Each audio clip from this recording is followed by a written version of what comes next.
안녕하세요. 한모금입니다. 네, 우리가 이 술은 굉장히 즐겨 마시는데 사실 술에 대해서 잘 모르는 부분이 굉장히 많습니다. 그래서 제가 이 주님을 알고 싶어요라는 제목으로 여러분들과 함께 술에 대한 좀 이야기를 나눠보고 싶습니다. 네, 잠시 기다려 주세요. 네.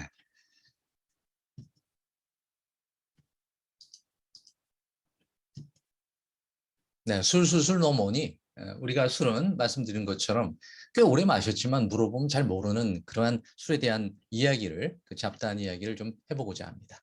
자, 먼저 술이라는 그 한문자, 술 주자라고 그러죠. 술 주자가 어디에서 나왔느냐 하면은 요 술 주자는 실제 이 오래된 갑골 문자에서부터 시작돼서 쭉 이렇게 발전해 왔죠.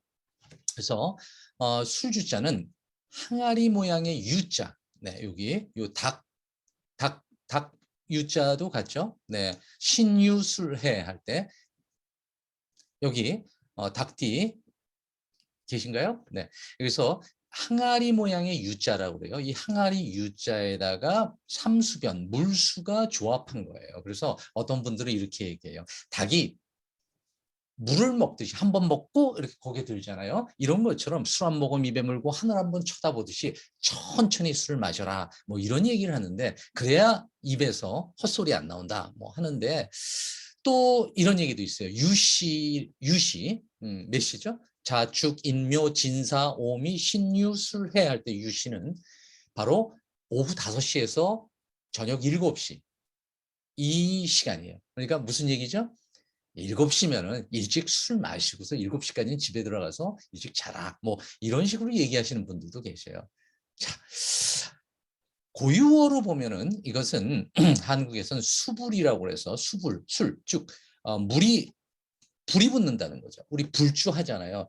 이렇게 술에다가 독주에다가 불을 붙이면 불이 붙잖아요. 이런 것처럼 불이 붙는다라고 해서 수불. 그다가 이 수불이 수울하다가 술로 변했다라고 얘기를 해요. 자, 그리고 한국 주세법상으로서 술의 정의는 알코올이 들어가 있어서 취하는 음료, 즉 알코올이 1% 이상 있는 음료라고 합니다. 그러니까 술은 알코올 도수가 1도 이상 되면은 이건 술이라고 하는 거죠. 자, 여기가 술의 정의고. 자, 그렇다면 우리 질문을 먼저 원초적으로 들어갑니다. 술은 누가 언제부터 먹기 시작했을까요? 자, 술이라는 것은 사실 인류와 함께 했다 해도 과언이 아닙니다. 먼저 수렵 채취를 할 그 시절에는 우리 당연하게 가서 사냥하고 또 뭐 이 열매 같은 거 따먹었잖아요. 그런 것처럼 가다가 열매가 썩어서 나온 어떤 그러한 그 발효된 것을 먹었죠. 그게 술이었어요.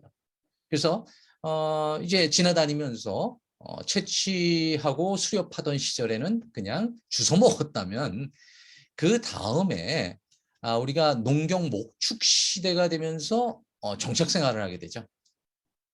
그러면서 이제 쌀도 키우고 밀도 키웁니다. 그와 함께 본격적으로 우리가 술을 만들어서 마시게 된 거죠. 기록을 보면은 가장 오래된 기록은 BC 7000년, 그러니까 지금으로부터 9000년, 거의 10,000년 전에 메소포타미아 지역의 수메르라고 우리 배웠죠. 수메르. 뭐 이 서령 문자. 네, 진흙에다가 서령 문자를 했던 그 수메르의 길가메시 서사시라는 게 있습니다. 이브루 구전으로 전해온 길가메시 서사시에도 이 술에 대한 기록이 나와요. 근데 여기 나오는 술은 이 맥주에 대한 이야기가 나옵니다. 자, 그러니까 이 길가메시 서사시에 나온 메소포타미아 지역의 술에 대한 이야기는 술에 대한 인간의 가장 오래된 기록이에요. 그러나 술은 그 이전부터 기록되기 이전부터 인간이 마셨다, 만들어 먹었다. 라고 생각을 할 수 있습니다. 자, 그렇다면 서양은 이렇다면 동양은 어떨까? 동양에는 중국에서 여시춘추라는 책이 있는데 그 뭐라고 그러죠? 요거를 전국책이라고 하는 전국책이라고 하는데 여시춘추 부분이 있는데 이 여시춘추 부분에서 하나라 우왕 때 옛날 황제의 딸이라고 하는 의적이 이 술을 만들어서 하나라 그 우왕에게 바쳤다고 합니다. 근데 이 우왕이 이것을 쫙 먹더니 와 너무 맛있는 거예요. 그러니까 야 이것은 후세에 반드시 이 술이라는 것으로 나라를 망치는 자가 있을 것이다. 그러니 나는 술을 끊고 의적을 멀리하겠다. 그래서 그 술 만드는 의적을 멀리했다라는 그런 이야기가 있을 정도입니다. 참 지금도 이렇게 술로 패가 망신하는 사람들이 좀 있죠. 또한 우리 역사적으로 보면 이집트에서는 오시라스라는 그 신이 곡물 신에게 맥주 만드는 법을 가르쳤대요. 그래서 클레오파트라도 맥주의 효모로 뭐 이렇게 세수를 해가지고 뭐 그렇게 이뻤다 뭐 이런 얘기도 있고, 네 그리스 신화에서는 누구죠? 디오니소스죠. 예. 그리고 로마 신화에서는 바카스, 네. 이 바카스 드링크, 뭐 이거의 사실은 술의 시조라고 그러죠. 네. 신들입니다. 술의 신. 구약 성서에는 바로 그 노아가 홍수에 대비해서 방주를 만들죠. 그리고 방주에서 떠다니다가 홍수가 끝이고 노아가 땅에 와서 포도나무를 심어요. 그리고 그 포도나무에서 나온 포도 열매로 와인을 만듭니다. 근데 이 와인을 마시고 너무 많이 마셔가지고 취해가지고 옷을 홀딱 벗고 이제 누워 있었죠. 그것을 이제 아들들이 보고 너무 창피해서 어떤 아들들은 그냥 가서 에 하는데 한 아들은 이제 뒤로 가서 아버지의 그 추한 모습을 보지 않겠다라고 해서 가서 이제 이불을 덮어주고 그 아들이 축복을 받았다는 이야기가 있습니다. 자, 이렇게 말씀드린 것처럼 그러니까 인간이 술 마신 거는 참 꽤 오래됐다고 하지만은 인간이 술을 본격적으로 만들어서 먹은 것은 바로 농경 생활이 시작되면서라고 할 수 있고, 그래서 술의 시작은 농업의 역사와 함께한다고 말씀드릴 수 있을 것 같아요. 자, 그런데 인류 이전에 말씀드린 것처럼 잠시 말씀드렸지만 인류 이전에 술은 있었을까 없었을까? 궁금하지 않습니까? 인류가 처음 나타난 것은 한 200만 년 전이라고 이야기를 해요. 근데 그 이전부터 술은 있었다는 거죠. 인간이 만든 게 아니라 하나님이 주님이 주신 거예요, 술은. 그래서 이 버드킬에 대해서 우리가 한번 살펴보면요. 미국의 미네소타의 길버트 시에서 보면은 뭐 한국에도 그런 일이 있지만 야생새가 그냥 오다가 그냥 차에 그냥 부닥치는 거예요. 그리고 뭐 창문에 막 그냥 집에 와서 그냥 창문에 그냥 막 꼬라박고. 그래서 이게 왜 그런가? 이 창문이 투명하기 때문에 새들이 날다가 그걸 못 봐서 그런 건가라는 생각을 했었는데 사실은 그게 아니라 자연 상태에서 과실이 발효되고 그것이 이제 술이 됐는데 그것을 이제 새들이 먹고 취한 거예요. 그러니까 취하니까 음주운전하듯이 아무데나 해 음주 비행이죠. 하다가 그냥 뿅 해서 로드킬을 버드킬이라고 그러죠. 당하는 그러한 사례가 많이 있다라고 합니다. 자, 이렇듯 사실은 자연에는 유명한 그냥 만들어지는 술이 있어요. 자, 가장 유명한 거 세 개만 우리가 한번 상식적으로 알아보도록 하겠습니다. 첫 번째 술은 말벌이 만드는 무화과주라고 합니다. 이 무화과라고 하면 뭐죠? 우리가 꽃이 없다. 무화. 꽃 화자죠. 예. 꽃이 꽃이 없다라는 거예요. 근데 사실은 꽃이 없는 게 아니라 무화과는 꽃이 사실은 숨겨져 있는 거예요. 그래서 그게 열매가 된 거죠. 무화과 껍질은 꽃 받침이에요. 그리고 그 안쪽에 있는 붉은 것, 그게 꽃인데 각 씨마다 그 꽃을 가지고 있다라고 합니다. 자, 그러니까 무화과는 이 외부의 꽃이 노출이 안 되잖아요. 근데 어떻게 수정이 돼요? 수정이 돼야 씨가 생기잖아요. 그렇죠? 잘 아시죠? 네. 생물 시간에 배우셨을 거예요. 자, 그러면은 이것을 나비나 벌이 와서 이거를 수정을 시켜야 되는데 이 수정을 시키는 방법은 굉장히 독특하다고 해요. 이 말벌이 굉장히 조그만 말벌이 있는데 이 조그만 말벌이 무화과 나무에 들어간대요. 순무화과 나무에 들어가서 거기에 구멍을 뚫고서 말벌 유충들이 나중에 태어나서 나온다는 거예요. 근데 그냥 나오는 게 아니라 어떻게 나오냐면 순무화과에 있는 꽃가루를 몸에다 쫙 막 묻히고 나오는 거죠. 그리고 암무화가 안에 들어가는 거예요. 그래서 수분이 일어나는 거죠. 수정이 일어나죠. 이 동물로서는. 자, 근데 거기 말벌이 들어갈 때 구멍을 뚫고 들어가잖아요. 그 구멍 사이로 효모가 같이 들어가고, 효모라는 것은 다음에 이제 말씀드릴게요. 발효를 시킵니다. 그래서 자연스럽게 그 안에서 알코올이 만들어지는 거예요. 무화과 내부에. 근데 이거를 이제 말벌도 좀 먹고, 그래서 헬렐레 하고, 또 이 발효되면서 우리가 술 익는 냄새가 나잖아요. 그 냄새 쫓아서 박쥐, 원숭이, 잠자리 뭐 이런 여러 각종의 동물들이 와서 그걸 먹는 됩니다. 이게 첫 번째 무화과 줍니다. 자연이 만드는. 자, 두 번째는 바로 아프리카예요. 그래서 코끼리가 밟아서 만드는 이 술이라고 하는데 마롤라라고 그래요. 가장 유명한 브랜드가 아마롤라라고 하는 지금 여기 왼쪽에 보시는 이 술입니다. 여기 보시면 광고에도 코끼리를 쓰고 있죠. 자, 이 마룰라는 망고와 같은 그런 망고과예요. 근데 이게 어느 정도 익잖아요. 그러면 이 동물들이 굉장히 좋아하는데 코끼리가 가가지고 이 나무를 갖다 먹으려고 그냥 몸으로 그냥 빵빵 쳐가지고 열매를 갖다가 떨어뜨려요. 원숭이는 뭐 나무에 올라가니까 그 잘 익은 걸 먹겠지만은 이 코끼리는 이 위에까지 닳기가 좀 어려운 것들은 그냥 몸으로 부닥쳐가지고 떨어진 과일을 먹는데, 그러면서 이제 이 코끼리가 떨어진 걸 먹기도 하고 밟기도 하죠. 이 밟으면서 공기하고 접촉이 가속화되고, 그러면서 발효가 더 빨라지게 되는 거예요. 그렇게 되니까 사실은 코끼리가 술을 만든 것처럼 되는 거예요. 그 떨어진 마룰라가 이게 이제 발효를 해가지고 술이 되는 거예요. 그래서 여러분들 동영상 찾아보시면요.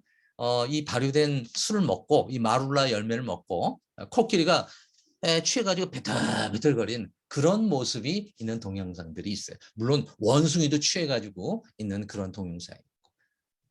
자, 세 번째 술은 동양이에요. 일본의 사루나시와 원숭이 이야기인데, 사루나시라는 것은 원숭이 배라는 뜻이에요. 사루나시, 원숭이 배. 여기 이제 요것도 비슷하게 키위과예요. 망고, 키위 이러한 그 과일들의 특징이 뭐죠? 달다. 네, 달기 때문에 술을 만들 수 있는 거예요. 네, 술은 당분이 높아야 술이 만들어집니다. 자, 술 만드는 건 또 이따가 알아볼게요.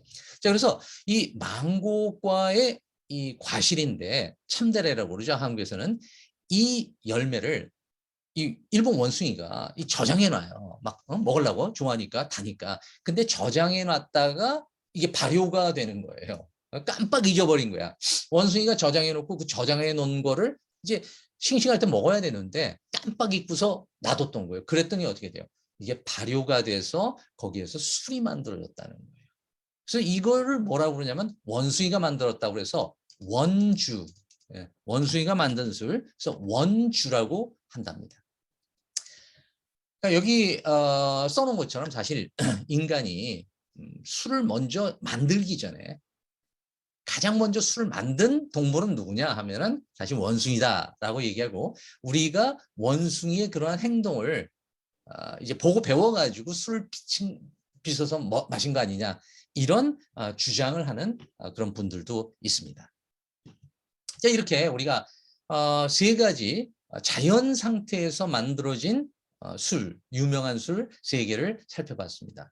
자, 그러면 아까 원숭이도 그렇고 또 코끼리도 마시고서 그냥 헬렐레 했다고 그러잖아요. 자, 술은 그러니까 마시면 헬렐레 합니다. 그 취했다라고 하죠. 그럼 여기서 우리가 술에 취했다라고 하는 것은 어떤 상태를 얘기할까요? 법적인 게 있지만은 보통 일반적으로 0.05, 0.005%가 뭐 소주로는 뭐 한 5잔 정도라고 얘기해요. 사람마다 다르지만 알딸딸한 상태죠. 이전에는 이 정도가 음주 단속이었어요. 근데 현재는 뭐예요? 0.03%예요. 이거는 우리 소주 두세 잔만 먹고서 1시간 내에 운전하면은 그대로 불면 나오는 거예요. 그러니까 어떻게 해요? 음주운전 해야 돼요? 아유, 소주 한두 잔만 먹고 안 취했어 하고 운전을 하게 되면은 무조건 걸린다는 얘기예요. 자, 다음은 0.15% 정도 한 뭐예요? 곱하기 3배죠. 하면은 요건 취했다라고 그래요. 그래서 이 상태가 되면 이제 말도 혀가 좀 꼬인다고 그러죠. 언어 기능이나 혹은 또 갈짓자로 이렇게 걷게 되죠. 운동 기능이 저하되는 상태라고 그래요. 뭐 저는 사실 요 이상 마셔야 됩니다. 뭐 사람마다 다 달라요. 그리고 0.3% 정도 상태가 되면 위험한 상태라고 그래요. 그러니까 이 이상 뭐 어떤 사람 0.6%라고 하는데 0.6% 정도를 마시게 되면은 어떻게 돼요? 호흡과 심장이 정지될 수 있다는 거예요. 굉장히 위험하죠. 근데 인간은 참 하나님이 잘 설계를 해가지고 이 정도 마시기 이전에 어떻게 돼요? 오바이트를 해서 토해내게 돼요. 근데 그러지 못하고 정말 갑자기 독주를 마구마구 퍼넣어서 이게 오바이트가 나오지 않는다, 토하지 않는다라고 하고 이게 혈액 속으로 진짜 스며들게 되면은 호흡이 멈추게 되고 이와 함께 심장마비가 올 수 있다는 사실을 우리가 알아야 됩니다. 그러니까 술을 자기의 그 양대로 마셔야지 누가 강제로 원샷 이렇게 해서 마시는 것은 매우 위험할 수 있다는 사실을 우리가 알아야 될 거라고 생각합니다. 자, 어쨌든 우리는 술이 어떻게 취하냐면 술에 취하면은 네, 에탄올이죠. 술이라는 것이 술을 마시면은 이게 혈액 속으로 들어가서 알코올이 혈액 속에서 뇌로 가는 거죠. 그래서 뇌에서 이 모든 반응이 일어나는 것입니다. 자, 그러면 혈액 속에 있는 알코올이 뇌로 가면은 어떠한 현상에서 우리가 취기가 오는지 취하는 거에 두 가지 특징을 좀 유식하게 한번 살펴볼게요. 첫 번째는 NMDA 수용체라고 그래요. NMDA 수용체는 무슨 일을 하냐면은 이거는 제가 여기다 마이너스라고 했죠. 즉 알코올을 마시면은 NMDA 수용체를 차단을 시켜요. 그러니까 그럼 뭐예요? 차단을 해서 새로운 사실을 기억하게 하는 이 신경전달 물질인데 NMDA가 새로운 사실을 차단하니까 기억하게 하는 그 물질을 차단하니까 어떻게 돼요? 기억을 못하는 거예요. 해마로 들어가야 되는데 이 기억을 하게 되는 이 뇌에 해마로 들어가야 되는데 이 입력을 방해한다는 거예요. 그러니까 어떻게 돼요? 술 먹고 나면 기억이 잘 안 되는 거예요. NMDA를 차단합니다. 두 번째는 가바 수용체라고 요 다이어트하고 뭐 이러신 분들은 좀 아실 거예요. 가바 수용체를 어떻게 해요? 늘려준다라고 하죠. 그러니까 알코올을 섭취하게 되면 가바 신경 전달 물질을 항진시킨다고 그래요. 항진은 플러스 시키는 거예요. 늘려주는 거예요. 가바는 어떤 역할을 하냐면 우리가 막 흥분하잖아요.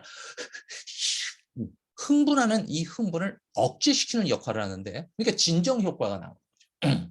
근데 이걸 어떻게 해요? 강하게 해요. 그러니까 술 마시면 막 화가 났던 것도 좀 진정되고 좀 이 앵자이어티가 줄어드는 그러한 효과. 그래서 다행감이 강화되는 그러한 현상이 있습니다. 자, 그러니까 사실은 이런 걸로 보면은 우리가 술에 뭐 좋은 점, 뭐 그렇게 나쁜 점이 별로 없을 거라고 생각했는데 술에 취했을 때 사실은 우리 뇌를 알게 되면은 이 술이라는 것이 참 무섭습니다. 왜냐? 술 마시면 좋잖아요. 뇌는 즐겨요. 그걸 우리 뇌는. 그러니까 술 마시면 몸이 망가져요. 근데 뇌는 그거를 I don't care 하는 거예요. 그러니까 뇌가 기분이 좋아지니까 뇌는 아까 진정작용이 있다라고 그랬잖아요. 몸이 막 여기저기 망가지고 위가 뭐 망가지고 장이 망가지고 여기저기 망가져도 간이 망가지고 그래도 사실은 신경 쓰지 않아요. 그리고 알코올 섭취하잖아요. 이 상태에서 뇌는 잠자는 사람하고 뇌파를 보면은 거의 비슷하답니다. 그러니까 잘 때 우리 신경 안 쓰잖아요. 신경을 안 써요. 또한 뇌의 포도당 공급이 이제 적어지는 거죠. 그렇게 되면은 말씀드린 대로 기억을 담당하는 뇌라고 하는 해마, 이 해마루가는 신경 전달 물질 글루탐산이라고 있는데 이것을 차단시켜요. 근데 술을 마신다고 해서 우리 뇌세포가 파괴된다고 얘기하잖아요. 당장의 뇌세포가 파괴돼서 기억이 이제 안 나는 게 아니에요. 그거보다는 술 때문에 알코올 때문에 뉴런 간에 이 정보 교환을 하는데 뉴런이라고 하는 것들이 이것을 교란시킨다는 거예요. 근데 실제로는 어떤 현상이 일어나냐면 알코올이 뇌 세포벽을 훼손시켜요. 뇌에 있는 세포벽을 훼손시키니까 결국은 뇌세포가 파괴되는 것을 촉진시킨다는 거예요. 그리고 말씀드린 알코올은 뇌세포로 가는 산소를 뺏어요. 그래서 마치 그 고산증, 높은 데 올라가면 우리가 어지럽고 막 쓰러지죠. 고산증, 막 필름이 끊기고 이런 것들도 해마루가기는 입력을 차단시키기 때문에 그래요. 자, 근데 우리 집은 잘 찾아가죠. 기억이 없는데 집을 어떻게 찾아갈까요? 이미 기억이라는 것은 집 찾아가는 건 이미 기억에 있어요. 들어가 있거든요. 빼내서 쓰는 것은 아무 문제가 없는 거예요. 있는 기억을 활용해서 우리가 하는 것은 술 마셨다고 해서 아무런 지장이 없는 거예요. 그런데 그 시간에 있었던 새로운 입력이 안 된다는 거죠. 따라서 입력이 안 됐으니까 어떨까요? 그걸 그 시간에 우리가 술 취한 시간에 무엇이 있었는지 알아내기 위해서 최면을 걸잖아요. 그래도 기억을 못 불러내요. 왜? 입력이 있어야지 아웃풋이 있죠. 근데 입력 자체가 안 된 거예요. 그러니까 기억을 해낼 수가 없는 것입니다. 자, 우리 여기서 좀 한 단계 나가서 그럼 우리 뇌라고 얘기했잖아요. 그럼 그 뇌의 어떤 부분이 이제 술을 마셨을 때, 술을 취했을 때 문제가 생기는지 한번 살펴보도록 할게요. 자, 먼저 전두엽입니다. 이 전두엽이라고 하는 것은 우리 요 앞쪽이에요. 앞에 있는 두엽이라고 해요. 그래서 이 전두엽은 우리 모든 결정을 내리는 뇌라고 그래요. 그래서 모든 판단을 하고 고도의 정신작용을 하는 뇌를 우리가 이 전두엽이라고 하는데 이 전두엽을 뇌의 CEO라고 그래요. CEO가 뭐죠? 기업의 CEO, Chief Executive Officer가 하는 얘기, 그 결정을 내리죠. 그래서 모든 행동이나 모든 사고에 결정을 내리는 뇌가 바로 전두엽이에요. 근데 이 전두엽을 마비시키니까 어떻게 돼요? 논리가 사라지죠. 그러니까 한 말 또 하고 뭐 말도 안 되는 말하고 또 사소한 일도 참지 못하고 시끄럽게 떠들고 막 그 떠들잖아요. 술집 가면 막 목소리가 높아지잖아요. 왜? 내 목소리가 높아지면 옆에 사람들이 괴롭겠구나. 이런 이성적 판단을 하질 못하게 합니다. 어떻게 보면 이제 술을 마시는 이유가 이 전두엽을 마비시키기 위해서 이성의 뇌, 이성적 사고를 하는 것을 마비시키기 위해서 그렇다라고 얘기하는 사람도 있습니다. 자, 두 번째, 우리 휘청거리죠. 이건 우리가 마루엽이라고 하는데 요거는 이제 두정엽이라고 그래요. 두정엽. 두정엽이라고 하는 이 부위가 마비가 돼서 그래요. 그러니까 비틀비틀거려요. 자, 다음에는 뭐예요? 헬렐레 하죠. 네, 혀가 꼬여서 안 나간잖아. 안 취했어. 이러죠. 예? 그리고 뭐라고 이해 못해. 그게 바로 언어 영역인 브로카 영역과 베르니케 영역이죠. 들어보셨죠? 베르니케 영역은 이해하는 거예요. 이해하고 언어를 해석해요. 근데 이게 안 되니까 어떻게 돼요? 또 우리가 말할 때 이제 뭐라고 해야 되지? 뭐라 해야 되지? 이래. 그리고 발음을 제어하는 브로커 영역이 고장이 나니까 어떻게 됩니까? 혀가 꼬부라져서 꼬부란 얘기가 나요. 자, 마찬가지로 마루엽 감각 중추와 함께 손에도 문제가 생길 수가 있고 그래서 비틀비틀거리고 다음 중요한 게 이게 바로 변연계죠. 변연계라는 얘기 좀 들어보셨나요? 이 변연계는 우리 이거 뭐 포유류의 뇌다라고도 해요. 포유류. 그래서 감정과 행동의 동기가 되는 감정과 행동의 동기가 되는 아주 중요한 뇌입니다. 변연계.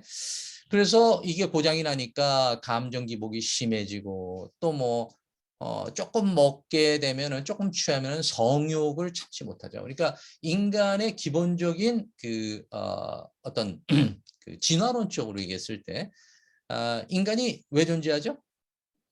자기의 종족을 번식하는 종족 번식이죠.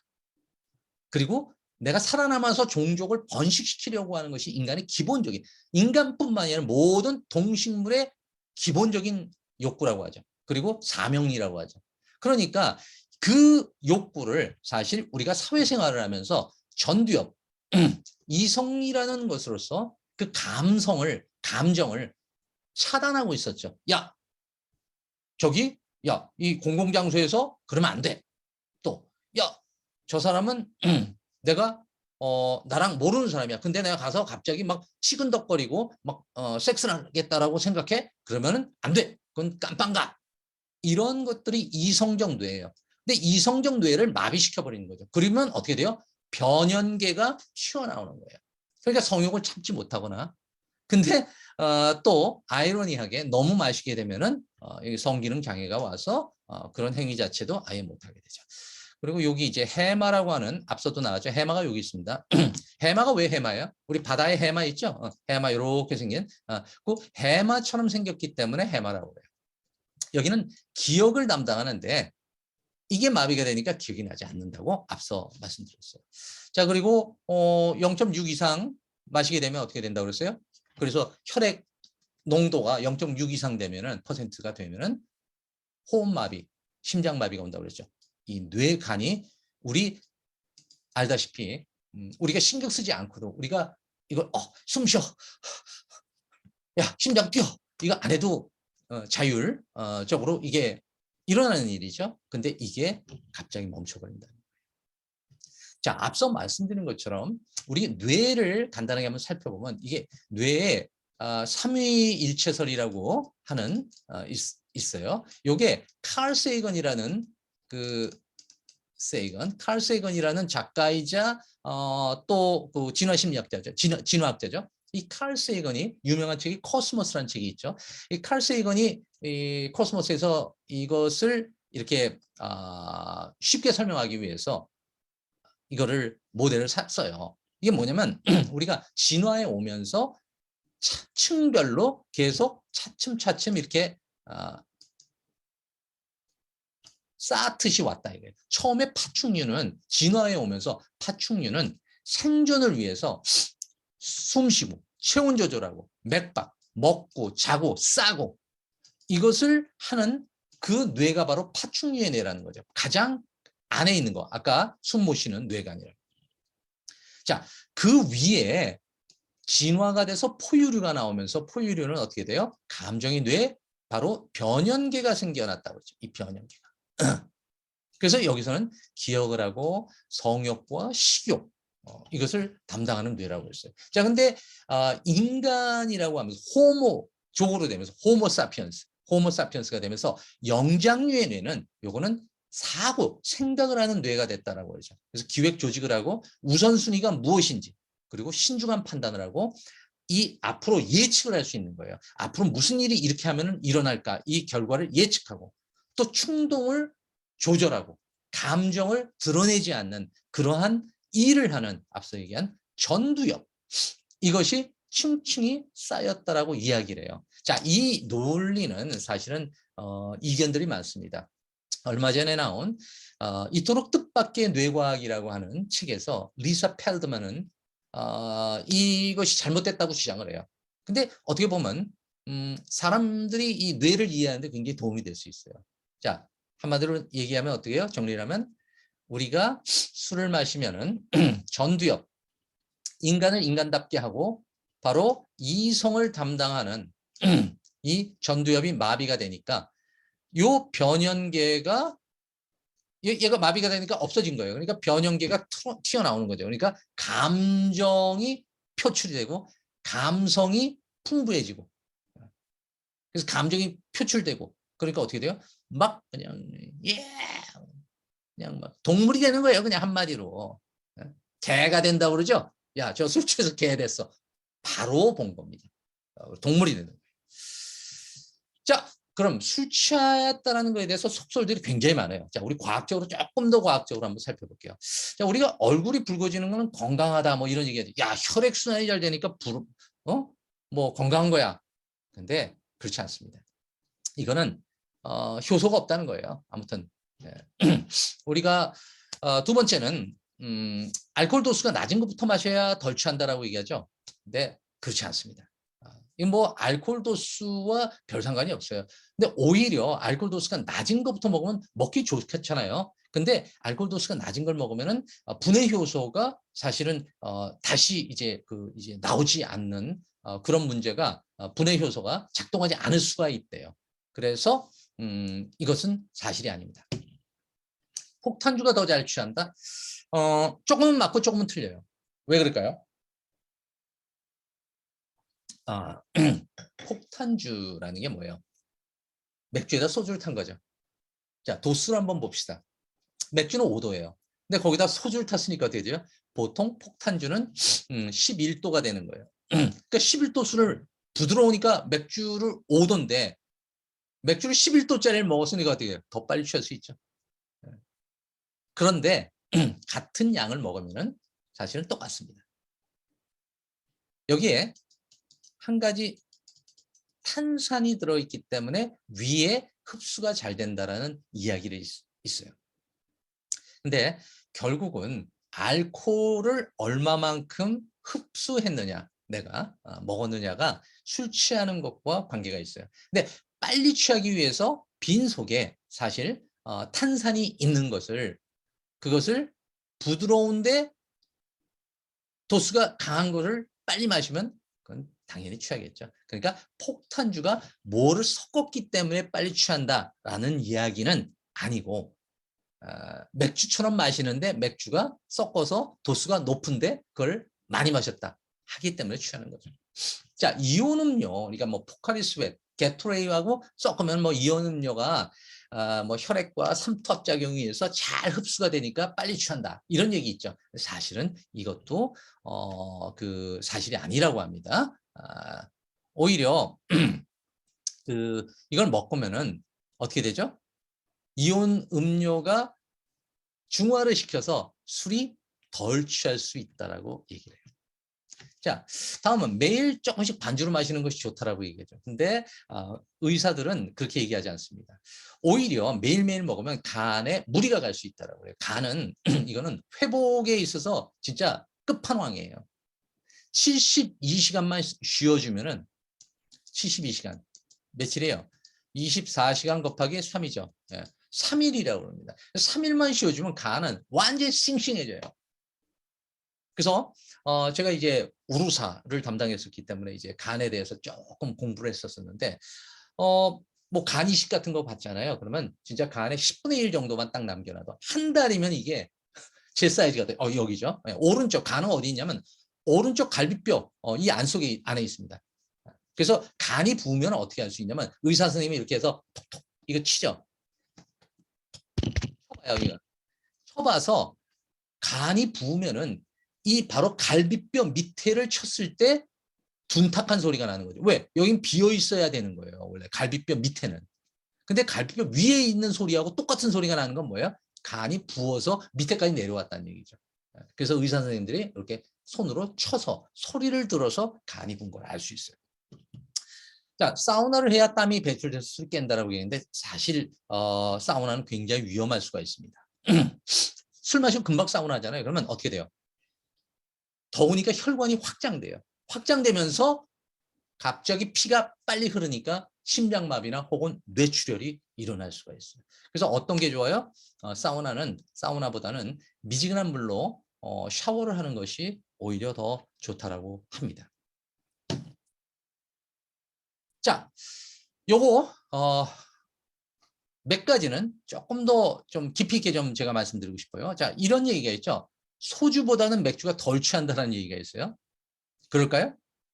우리가 얼핏 생각하면은 그럴 것 같지만은 말씀드린 것처럼 취기는 뭘로 인해서 생겨요? 알코올 때문에 생겨요. 그래서 취기와 도수는 비례하죠. 근데 왜 우리는 이 맥주나 와인 이런 도수가 더 낮은 주종을 마셨을 때 잘 취한다라고 얘기하는 사람이 있어요. 왜 그럴까요? 이거는 박사가 이 강보성 박사라고 하는 분이 책을 썼어요. 학교도 병원도 알려주지 않는 술 한 잔의 의학이라는 책을 지은 의사 선생님인데, 그 강보경 교수가 이 맥주 자체에는 아세트알데히드라는 물질이 기본적으로 들어있대요. 아세트알데히드? 이거 많이 들어봤죠? 이거 뭐죠? 이게 숙취를 만드는 그 원인 물질이라고 그러죠. 아세트알데히드, 아세트알데하이드라는 것이, 근데 이게 숙취를 만드는 거라는데 이게 근본적으로 어디요? 맥주에 들어가 있다는 거예요. 알코올 도수 5.2도인데 9에서 16ml가 들어가 있다는 거예요. 그리고 와인에는 얼마가 들어있어요? 34에서 70ml가 들어가 있다는 거예요. 반면에 보드카에는 어때요? 보드카 별로 안 들어가 있죠. 자, 이게 무슨 얘기예요?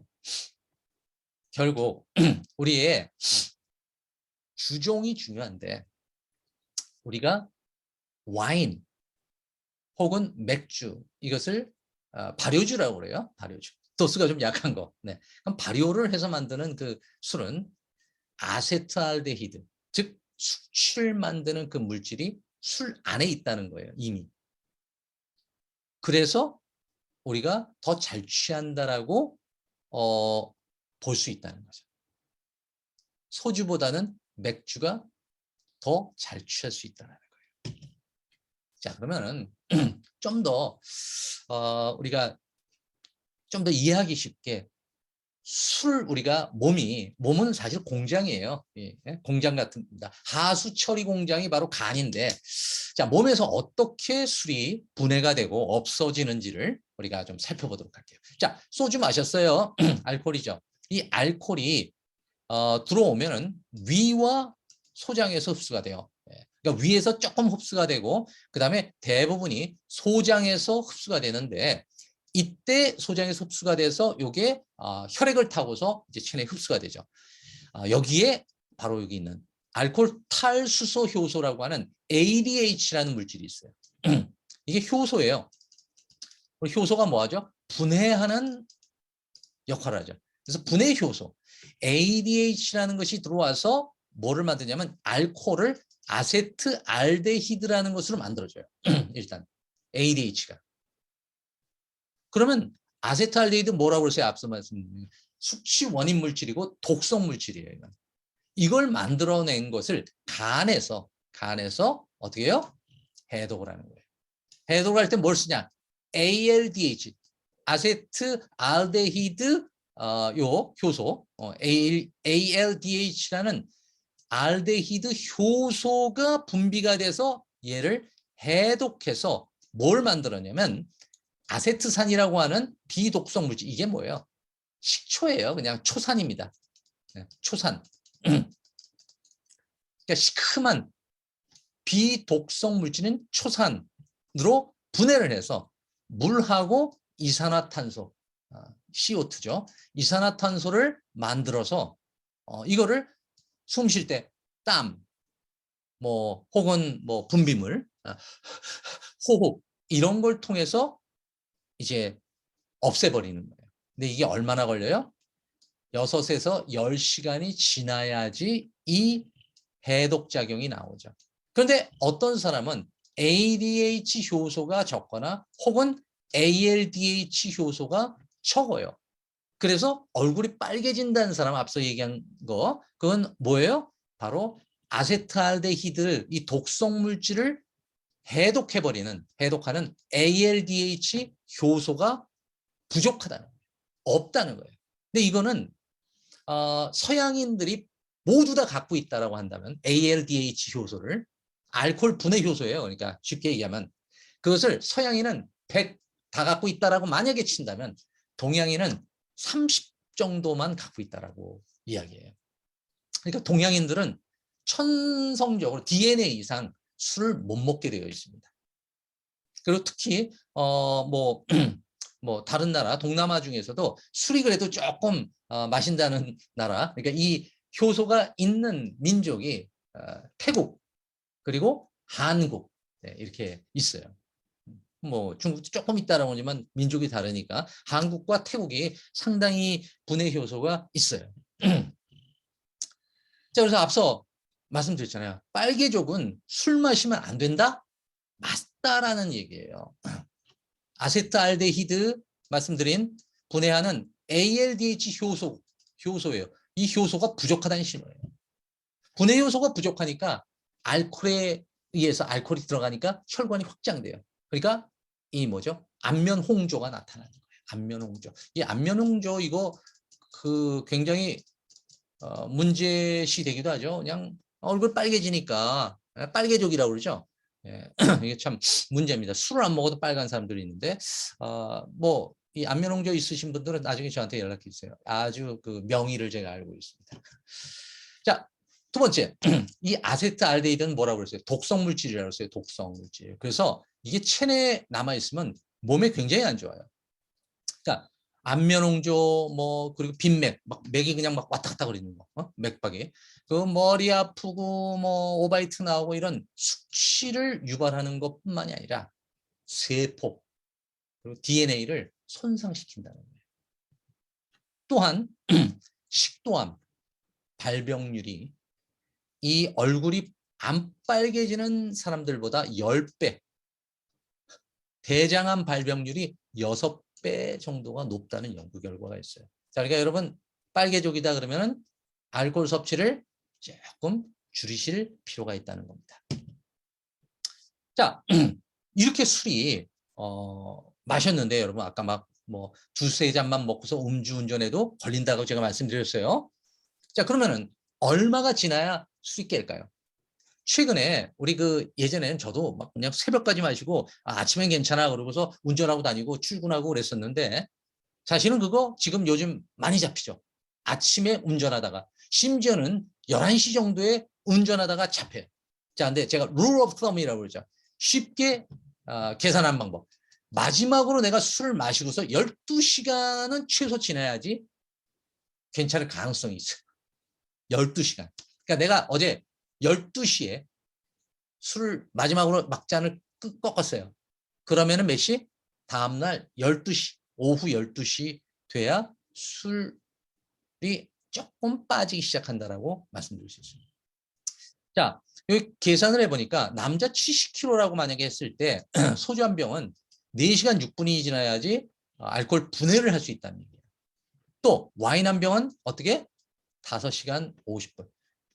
거의 6시간은 지나야지 와인 한 병이 일반 정상적인 사람의 간에서 이게 분해가 된다는 거예요. 그래서 초산, 시큼한 냄새 나는 이 초산과 그리고 물, 그러니까 화장실 가죠. 그리고 또 어떻게 호흡으로 날리는 거죠.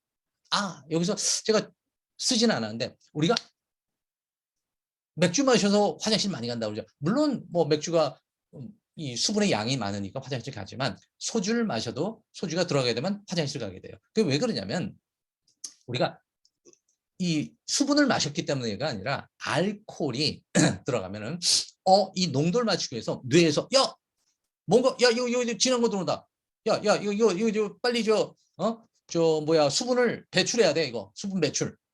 그러니까 뇌가 속는 거예요. 수분을 배출시켜. 그러니까 화장실 자주 가요. 그 다음에 어느 순간이 되면 여러분 맥주 아무리 먹어도 화장실 안 가죠. 어느 정도 취하면 처음에는 한번 가면은 계속 가. 소주 한 잔만 먹고도 또 가.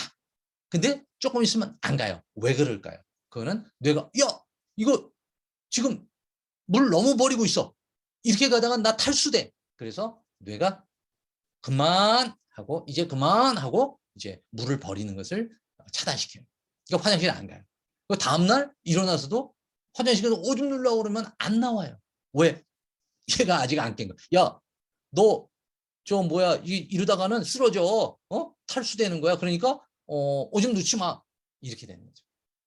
그래서 다음날 숙취를 해소하기 위해서는 어떻게 해야 돼요? 신장이고 다 찌그러지거든요. 물을 많이 마셔야 돼요. 근데 어떤 물? 찬물 마시면 속이 더 소화를 이게 잘 안 되게 해요. 흡수가. 그래서 어떤 게 제일 좋아요? 약간 미직지근한 물을 마시는 게 제일 좋다고. 그래서 옛 어른들이 꿀물을 미직지근하게 타서 마시라고 했죠. 그게 가장 수분 섭취에 좋다라고 얘기를 합니다. 자, 이렇게 술이 아주 뭐 진짜 먹으면 뭐 독성, 알데히드, 아세트알데히드 막 얘기하잖아요. 뭐 간암, 무슨 암. 자, 그러면은 진짜 나쁜 것만 있을까? 그때 1991년도에 CBS에서 CBS 60 Minutes라고 하는 유명한 프로그램이 있어요. 시사 프로그램 같은 건데 여기서 특별 리포트를 했어요. 야, 이게 뭐냐? 이 프랑스인들의 심장병의 발병률이 그리고 사망률이 미국인에 비해서 혼전히 낮다 이거예요. 그리고 특히 프랑스에 그 굉장히 술을 많이 마시는 도시가 있는데 와인을 많이 마시는 툴루즈라는 그 도시는 심장병 사망률이 미국인의 절반 수준이더라는 얘기예요. 근데 보니까 그 당시에 미국인이나 프랑스인이나 콜레스테롤 수치 혹은 뭐 흡연율 이런 것도 거의 비슷했는데 그리고 지방은 오히려 프랑스인들이 더 많이 먹었다 이거예요. 근데 왜 그럴까? 이거를 연구를 했어요. 그랬더니 바로 와인을 더 많이 마시더라라는 얘기예요. 뭐 이런 얘기는 뭐 여러 군데 나옵니다. 이제부터 물만 마시지 말고 내 위장과 자주 앓는 질병을 위해서 포도주를 조금씩 써라 하고 신약 디모데전서에서 이 바울 선생은 이렇게 디모데 성도들에게 권합니다. 와인을 마시라고. 네? 물만 마시지 말고. 그래서 실제로 여러분들 그 로마에서는 그 법으로 이렇게 군법으로 말 안 듣는 그 군인들이 있잖아요. 군법을 어떻게 했냐면 와인을 안 줬어요. 그러니까 맹물만 마시게 했어요. 무서워요? 자, 이것을 아주 큰 사건이 됐는데 91년에 그 사건을 프렌치 파라독스라고 해요. 그러니까 불안서, 프랑스의 역설이라고 그러죠. 더 많이 이 지방을 섭취하는데도 미국인들보다 심장병 발병이 적더라 이거예요. 프랑스인들. 그리고 더 날씬하더라 이거예요. 그래서 보니까 뭐예요? 바로 와인이었더라 이거예요. 와인 섭취량. 그 중에서도 레드 와인 섭취가 1년에 미국은 8.6리터 정도 하는데 프랑스인은 11.4리터를 먹더라. 그래서 프랑스인들이 레드 와인을 먹었기 때문에 이렇게 심장이 건강했다라고 결론을 내렸던 거예요. 그러니까 어떻게 돼요? 전 세계적으로 레드 와인 소비가 그냥 확 증가돼요. 생산도 증가되겠죠. 사실 그 전에는 화이트 와인이 레드 와인보다 지금도 레드 와인보다 화이트 와인을 더 많이 마십니다. 한국은 레드 와인을 훨씬 더 많이 마셔요. 그러나 서구는 원래 화이트 와인을 훨씬 더 많이 마셨었어요. 근데 이 91년도에 프렌치 패러독스 사건 이후에 레드 와인을 마시는 이 퍼센테이지가 상당히 늘어난 거죠. 그렇지만은 사실 이 프렌치 패러독스라는 것은 잘못된 연구고 잘못된 리포트라고 얘기해요. 아마도 뭐 프랑스 와인협회에서 홍보성으로 만든 거 아닌가라는 이야기도 있어요. 자, 원래 심장병의 발병과 비만율이 미국은 7%고 프랑스 7%고 미국은 33%. 원래 비교 대상이 안 돼요. 그리고 아까 알코올도 뭐 도수가 중요한 게 아니라 얼마나 많이 먹느냐죠. 여러분 다이어트 해보셨죠? 다이어트 아무리 많이 먹어도 나는 운동하면 돼 라고 생각하면 큰 오산이죠. 먹는 양이 제일 중요해요. 들어가는 양만큼 사실 어떤 효과가 나오는 거예요. 그러니까 프랑스의 경우에 식당에서 1인분을 시키면 277g인데 미국은 346g입니다. 그리고 중식당, 미국의 중식당에서는 프랑스 중식당보다 같은 중국 음식이지만 음식이 72%나 더 많았어요. 그리고 미국의 초콜릿바는 프랑스보다 41%가 크고 핫도그는 63%나 커요. 미국 가서 진짜 3명이서 우리나라처럼 가서 우리 5인분을 시켜야지. 그러고 고깃집 가서 우리 한식당 가서 5인분 시키잖아요. 못 먹어요. 3명이 가면 2인분만 시켜도 돼요. 최근에 조금 줄어든 경향이 있지만 정말 1인분 어마어마합니다. 그렇게 먹으니까 어떻게 돼요? 더 찌는 거예요. 그래서 이 완싱크라고 하는 예전에 코넬대 교수가 그 책에서 이렇게 밝혔죠.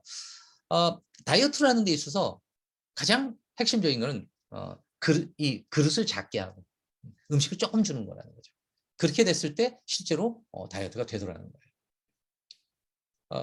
참고로 저는 캐나다에서 살았었는데 이제 미국에 좀 살던 분이, 저도 미국에 살다가 이제 캐나다를 갔으니까, 미국에 살던 분이 이제 캐나다 한국 식당에 와서 그렇습니다. 이제 좀 아는 척하려고, 야, 3명이 가서 야야야 2인분만 시키면 돼, 고기 꼭 2인분 시켜요. 그럼 너무 조금 나와요. 캐나다는 그렇게 많이 안 먹습니다. 1인분이 미국과 같이 그렇게 많지 않아요. 미국과 캐나다를 동일시해서 생각하시는 분들이 많은데 사실 그렇지 않습니다. 네, 그리고 평균 식사 시간, 이것도 중요해요. 우리 천천히 먹으라고 그러죠, 다이어트 하려면. 천천히 먹어야 돼요. 미국은 1시간인데 프랑스는 1시간 40분, 100분 동안 먹어요. 천천히 먹는다는 거죠. 그리고 조금. 이건 참 패스트푸드를 먹는데도, 미국 맥도날드 가서 먹잖아요. 그럼 미국은 보통 14분 걸리는데 프랑스는 22분 동안 먹습니다. 자, 한국은 어떨까요? 미국 저리 가라 정도로 빠르죠. 빨리빨리. 예, 한국은 빨리빨리예요. 빨리빨리. 자, 그리고 무엇보다도 레드 와인 많이 마신다고 그랬죠. 그래서 몸에 좋아요? 헤이, 프랑스에서 간질환 사망률이 서구에서는 가장 높아요. 그러니까 어때요? 우리 와인 많이 먹으면 좋을까요? 글쎄요. 많이 먹는 게 좋다라고 꼭 얘기할 수는 없죠.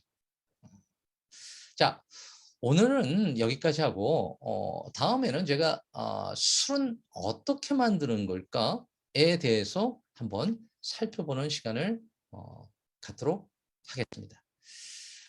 오늘 어떻게 첫 수업인데 재미가 있었는지 모르겠습니다. 같이 와인 한 잔들 그냥 하시면서, 그러면서